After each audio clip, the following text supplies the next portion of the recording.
हमारे चैनल में आपका स्वागत है।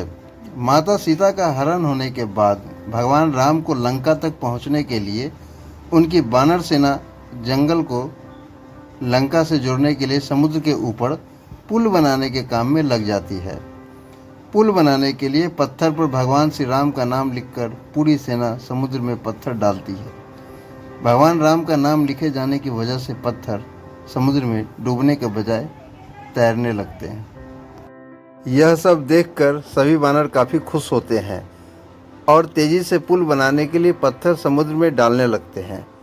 भगवान राम पुल बनाने के लिए अपनी सेना के उत्साह, समर्पण और जुनून को देखकर काफ़ी खुश होते हैं। उस वक्त वहाँ एक गिलहरी भी थी जो मुंह से कंकड़ उठाकर नदी में डाल रही थी। उसे ऐसा बार बार करते हुए एक वानर देख रहा था। कुछ देर बाद वानर गिलहरी को देखकर मजाक बनाता है।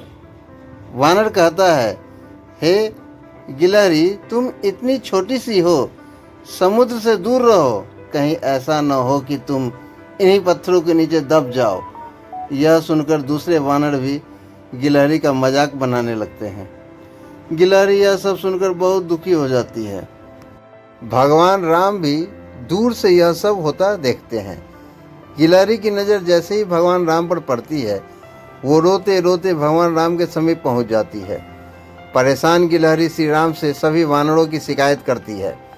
तब भगवान राम खड़े होते हैं और वानर सेना को दिखाते हैं कि गिलहरी ने जिन कंकड़ों व छोटे पत्थरों को फेंका था, वो कैसे बड़े पत्थरों को एक दूसरे से जोड़ने का काम कर रहे हैं।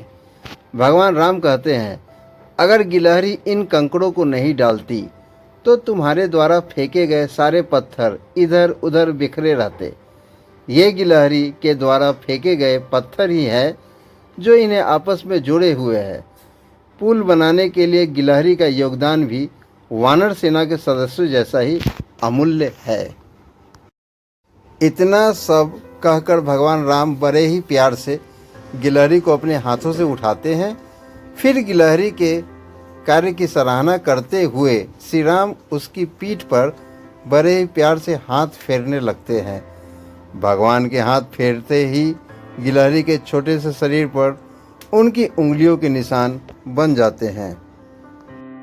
तब से ही माना जाता है कि गिलहरियों के शरीर पर मौजूद सफ़ेद धारियाँ कुछ और नहीं बल्कि भगवान श्री राम की उंगलियों के निशान के रूप में मौजूद उनका आशीर्वाद है।